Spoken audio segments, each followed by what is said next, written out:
Hai, Assalamualaikum warahmatullahi wabarakatuh.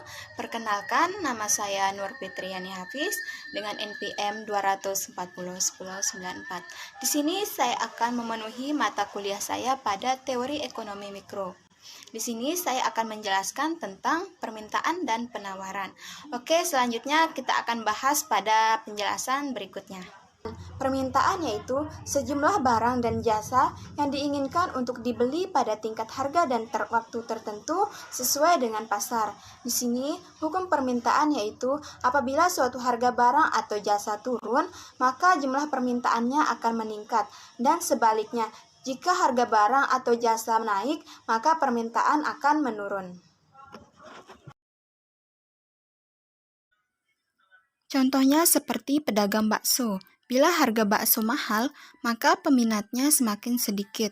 Dan jika harga baksonya relatif murah, maka peminatnya semakin banyak.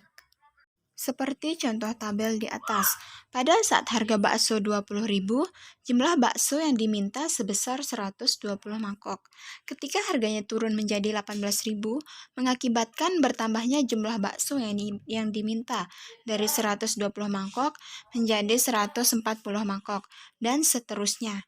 Jadi kesimpulannya, yang membuat kurva permintaan bergerak hanyalah harga barang itu sendiri. Seperti yang kita lihat pada grafik ini, di mana yang garis horizontal adalah quantity atau jumlah barang yang diminta, dan yang vertikal P atau price adalah harga suatu barang. Faktor-faktor yang mempengaruhi permintaan. Yang pertama, harga barang atau jasa. Yang kedua, pendapatan masyarakat.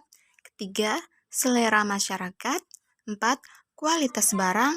5. Harga barang lain. Dan yang keenam, jumlah penduduk. Selanjutnya yaitu penawaran. Penawaran adalah banyaknya barang atau jasa yang tersedia dan dapat ditawarkan oleh produsen kepada konsumen pada tingkat harga selama periode waktu tertentu. Di sini, hukum penawaran berbanding terbalik dengan permintaan, di mana jika harga suatu barang naik, maka barang yang ditawarkan juga akan naik dengan syarat ceteris paribus. Contohnya seperti pada tabel di atas ini. Pada saat harga bakso 16.000, jumlah bakso yang ditawarkan adalah sebesar 160 mangkok. Ketika harganya naik menjadi 18.000, mengakibatkan bertambahnya jumlah bakso yang ditawarkan dari 160 mangkok menjadi 180 mangkok, dan seterusnya. Di sana saya sudah jelaskan pada tabel sebelumnya. Pada saat harga 20.000, permintaannya meningkat menjadi 200.000, dan pada saat harganya menurun menjadi 18.000, maka penawarannya juga ikut menurun menjadi 180.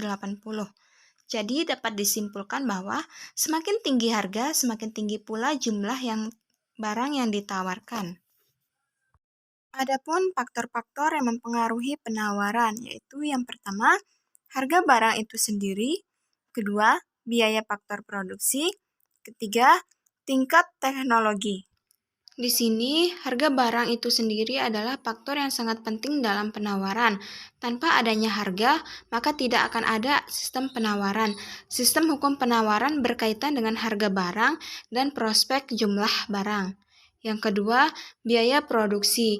Biaya yang dikeluarkan untuk memperoleh faktor produksi merupakan pengeluaran yang sangat penting dalam proses produksi. Pengeluaran tersebut mempunyai peranan yang sangat besar dalam menentukan biaya produksi.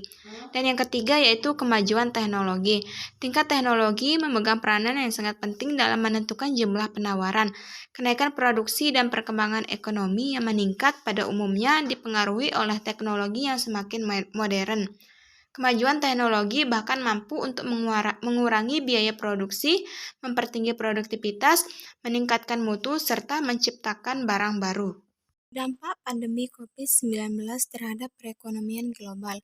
Sejumlah lembaga internasional memperkirakan pertumbuhan ekonomi global pada tahun 2020 diprediksi akan turun lebih dalam dari tahun-tahun sebelumnya. Pada Januari 2021, IMF mengestimasi pertumbuhan ekonomi global di angka minus 3,5%.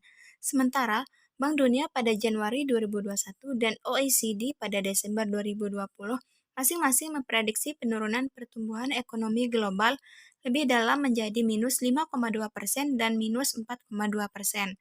Lesunya perekonomian global tersebut tak lepas dari efek pandemi COVID-19 yang menjalar hingga ke persoalan ekonomi dan keuangan dunia. Kedatangannya yang tiba-tiba memberikan tekanan yang besar dari sisi penawaran dan permintaan.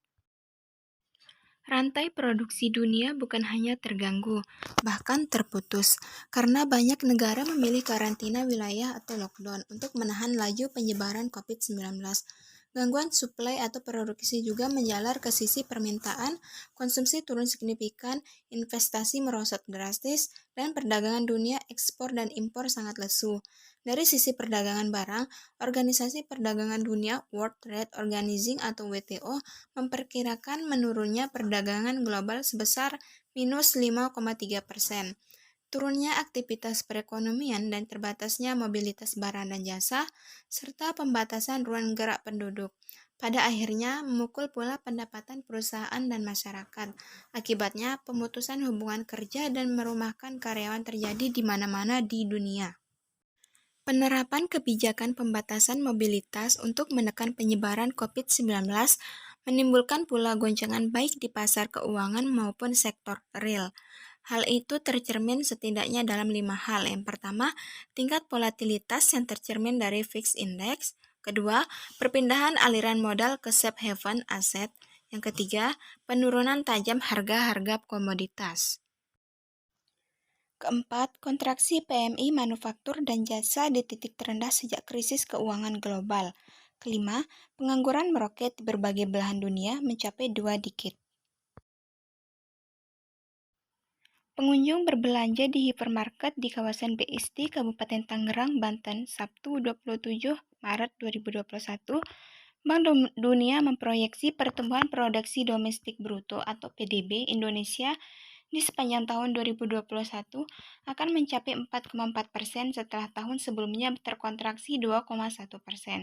Pemulihan ekonomi ini bergantung pada efektivitas program pengendalian COVID-19 dan kemampuan pemerintah memanfaatkan momentum kebangkitan pasar global. Oke, sampai di sini penjelasan dari saya.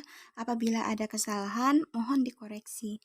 Terima kasih. Wassalamualaikum warahmatullahi wabarakatuh. Bye-bye.